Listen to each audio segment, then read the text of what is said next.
Hear the Passion of our Lord Jesus Christ according to Matthew. When Jesus had finished all these sayings, he said to his disciples, "You know that after 2 days the Passover is coming, and the Son of Man will be delivered up to be crucified." Then the chief priests and elders of the people gathered in the palace of the high priest, who was called Caiaphas, and took counsel together in order to arrest Jesus by stealth and kill him. But they said, "Not during the feast, lest there be a tumult among the people." Now when Jesus was at Bethany, in the house of Simon the leper, a woman came up to him with an alabaster jar of very expensive ointment, and she poured it on his head as he sat at table. But when the disciples saw it, they were indignant. "Why this waste? For this ointment might have been sold for a large sum and given to the poor." But Jesus, aware of this, said to them, "Why do you trouble this woman? She has done a beautiful thing for me. For you always have the poor with you, but you will not always have me. In pouring this ointment on my body, she has done it to prepare me for burial. Truly I say to you, wherever this gospel is preached in the whole world, what she has done will be told in memory of her."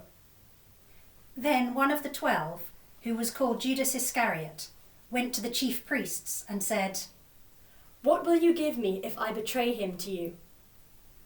They paid him 30 pieces of silver, and from that moment he began to look for an opportunity to betray him. On the first day of unleavened bread, the disciples came to Jesus, saying, "Where do you want us to make the preparations for you to eat the Passover?" Jesus said, "Go into the city to a certain man and say to him, 'The teacher says, my time is near. I will keep the Passover at your house with my disciples.'" So the disciples did as Jesus had directed them, and they prepared the Passover meal. When it was evening, he took his place with the 12, and while they were eating, he said, "Truly I tell you, one of you will betray me." And they became greatly distressed, and began to say to him one after another, Surely not I, Lord." Lord." Jesus answered, "The one who has dipped his hand in the bowl with me will betray me. The Son of Man goes as it is written of him, but woe to that one by whom the Son of Man is betrayed. It would have been better for that one not to have been born." Judas, who betrayed him, said, "Surely not I, Rabbi." Jesus replied, "You have said so." While they were eating, Jesus took a loaf of bread, and after blessing it, he broke it, gave it to the disciples, and said, "Take, eat. This is my body." Then he took a cup, and after giving thanks, he gave it to them, saying, Drink from it, all of you. For this is my blood of the covenant, which is poured out for many for the forgiveness of sins. I tell you, I will never again drink of this fruit of the vine until that day when I drink it new with you in my Father's kingdom." When they had sung the hymn, they went out to the Mount of Olives. Then Jesus said to them, "You will all become deserters because of me this night. For it is written, I will strike the shepherd, and the sheep of the flock will be scattered. But after I am raised up, I will go ahead of you to Galilee." Peter said to him, "Though all become deserters because of you, I will never desert you." Jesus said to him, "Truly I tell you, this very night, before the cock crows, you will deny me 3 times. Peter said to him, "Even though I must die with you, I will not deny you." and so said all the disciples. Then Jesus went with them to a place called Gethsemane, and he said to his disciples, Sit here, while I go over there and pray." He took with him Peter and the 2 sons of Zebedee, and began to be grieved and agitated. Then he said to them, "I am deeply grieved, even to death. Remain here and stay awake with me." And going a little farther, he threw himself on the ground and prayed, "My Father, if it is possible, let this cup pass from me. Yet not what I want, but what you want." Then he came to the disciples and found them sleeping. And he said to Peter, "So, could you not stay awake with me 1 hour? Stay awake, and pray that you may not come into that time of trial. The spirit indeed is willing, but the flesh is weak." Again he went away for the second time and prayed, "My Father, if this cannot pass unless I drink it, your will be done." Again he came and found them sleeping, for their eyes were heavy. So leaving them again, he went away and prayed for the third time, saying the same words. Then he came to the disciples and said to them, "Are you still sleeping and taking your rest? See, the hour is at hand, and the Son of Man is betrayed into the hands of sinners. Get up, let us be going. See, my betrayer is at hand." While he was still speaking, Judas, one of the 12, arrived. With him was a large crowd with swords and clubs from the chief priests and the elders of the people. Now the betrayer had given them a sign, saying, "The one I will kiss is the man. Arrest him." At once he came up to Jesus and said, "Greetings, Rabbi." and kissed him. Jesus said to him, "Friend, do what you are here to do." Then they came and laid hands on Jesus and arrested him. Suddenly one of those with Jesus put his hand on his sword, drew it, and struck the slave of the high priest, cutting off his ear. Then Jesus said to him, "Put your sword back into its place, for all who take the sword will perish by the sword.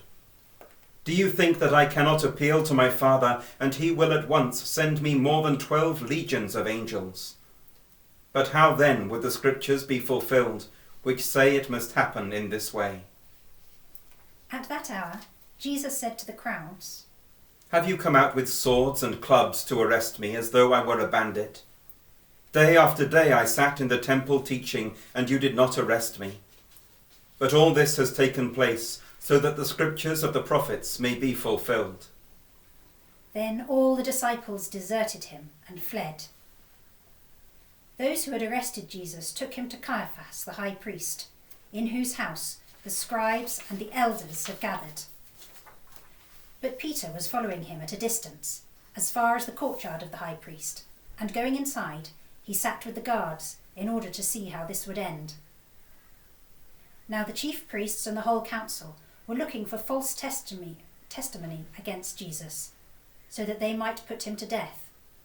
But they found none, though many false witnesses came forward. At last, 2 came forward and said, This fellow said, I am able to destroy the temple of God and rebuild it in 3 days. The high priest stood up and said, Have you no answer? What is it that they testify against you? But Jesus was silent. Then the high priest said to him, I put you under your oath before the living God. Tell us if you are the Messiah, the Son of God. Jesus said to him, "You have said so. But I tell you, from now on you will see the Son of Man seated at the right hand of power and coming on the clouds of heaven." Then the high priest tore his clothes and said, He has blasphemed. Why do we still need witnesses? You have now heard his blasphemy. What is your verdict? They answered, He deserves death. Then they spat in his face and struck him, and some slapped him, saying, Prophesy to us, you Messiah. Who is it that struck you? Now Peter was sitting outside in the courtyard. A servant girl came to him and said, You also were with Jesus the Galilean. But he denied it before all of them, saying, I do not know what you are talking about. When he went out to the porch, another servant girl saw him, and she said to the bystanders, This man was with Jesus of Nazareth. Again he denied it with an oath. I do not know the man. After a little while, the bystanders came up and said to Peter, Certainly you are also one of them, for your accent betrays you. Then he began to curse, and he swore an oath. I do not know the man. At that moment, the cock crowed. Then Peter remembered what Jesus had said. Before the cock crows, you will deny me 3 times. And he went out and wept bitterly. When morning came, all the chief priests and the elders of the people conferred together against Jesus in order to bring about his death. They bound him, led him away, and handed him over to Pilate the governor. When Judas, his betrayer, saw that Jesus was condemned, he repented and brought back the 30 pieces of silver to the chief priests and the elders. He said, I have sinned by betraying innocent blood. But they said, What is that to us? See to it yourself. Throwing down the pieces of silver in the temple, he departed, and he went and hanged himself. But the chief priests, taking the pieces of silver, said, It is not lawful to put them into the treasury, since they are blood money. After conferring together, they used them to buy the potter's field as a place to bury foreigners. For this reason that field has been called the Field of Blood to this day. Then was fulfilled what had been spoken through the prophet Jeremiah. And they took the 30 pieces of silver, the price of the one on whom a price had been set, on whom some people of Israel had set a price, and they gave them for the potter's field, as the Lord commanded me. Jesus stood before the governor, and the governor asked him, Are you the King of the Jews? Jesus said, You say so. But when he was accused by the chief priests and elders, he did not answer. Then Pilate said to him, Do you not hear how many accusations they make against you? But he gave him no answer, not even to a single charge, so that the governor was greatly amazed. Now at the festival, the governor was accustomed to release a prisoner for the crowd, anyone whom they wanted. At that time, they had a notorious prisoner called Jesus Barabbas. So after they had gathered, Pilate said to them, Whom do you want me to release for you? Jesus Barabbas, or Jesus, who is called the Messiah? For he realized that it was out of jealousy that they had handed him over. While he was sitting on the judgment seat, his wife sent word to him, Have nothing to do with that innocent man, for today I have suffered a great deal because of a dream about him. Now the chief priests and the elders persuaded the crowds to ask for Barabbas and to have Jesus killed. The governor again said to them, Which of the 2 do you want me to release for you? and they said, Barabbas! Pilate said to them, Then what should I do with Jesus, who is called the Messiah? all of them said. Let him be crucified. Then he asked, Why, what evil has he done? but they shouted all the more. Let him be crucified. So when Pilate saw that he could do nothing, but rather that a riot was beginning, he took some water and washed his hands before the crowd, saying, I am innocent of this man's blood. See to it yourselves. Then the people as a whole answered, His blood be on us and on our children. So he released Barabbas for them, and after flogging Jesus, he handed him over to be crucified. Then the soldiers of the governor took Jesus into the governor's headquarters, and they gathered the whole cohort around him. They stripped him and put a scarlet robe on him, and after twisting some thorns into a crown, they put it on his head. They put a reed in his right hand and knelt before him and mocked him, saying, Hail, King of the Jews! They spat on him and took the reed and struck him on the head. After mocking him, they stripped him of the robe and put his own clothes on him. Then they led him away to crucify him. As they went out, they came upon a man from Cyrene named Simon. They compelled this man to carry his cross.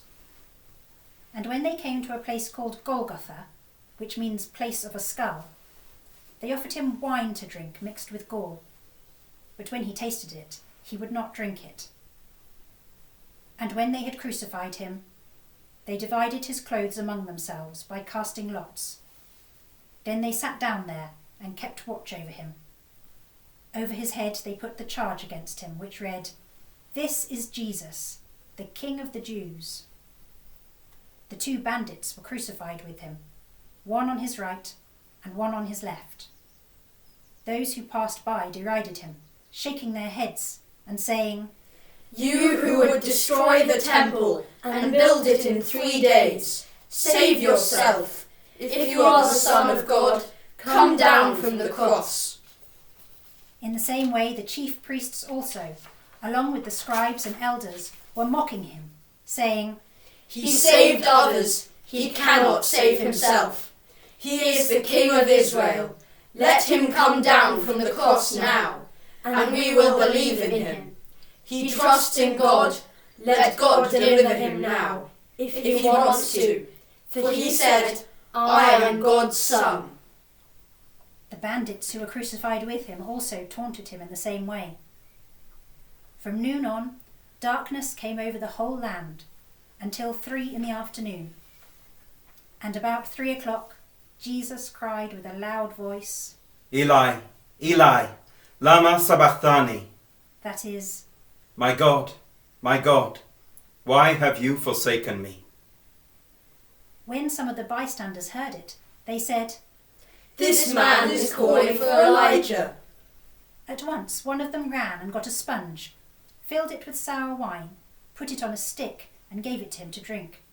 But the others said, Wait, let us see whether Elijah will come to save him. Then Jesus cried again with a loud voice and breathed his last. At that moment, the curtain of the temple was torn in two from top to bottom. The earth shook and the rocks were split. The tombs also were opened, and many bodies of the saints who had fallen asleep were raised. After his resurrection, they came out of the tombs and entered the holy city and appeared to many. Now when the centurion and those with him who were keeping watch over Jesus saw the earthquake and what took place, they were terrified and said, Truly, this man was God's son. Many women were also there, looking on from a distance. They had followed Jesus from Galilee and had provided for him. Among them were Mary Magdalene, and Mary the mother of James and Joseph, and the mother of the sons of Zebedee. When it was evening, there came a rich man from Arimathea, named Joseph, who was also a disciple of Jesus. He went to Pilate and asked for the body of Jesus. Then Pilate ordered it to be given to him. So Joseph took the body and wrapped it in a clean linen cloth, and laid it in his own new tomb, which he had hewn in the rock. Then he rolled a great stone to the door of the tomb, and went away. Mary Magdalene and the other Mary were there, sitting opposite the tomb.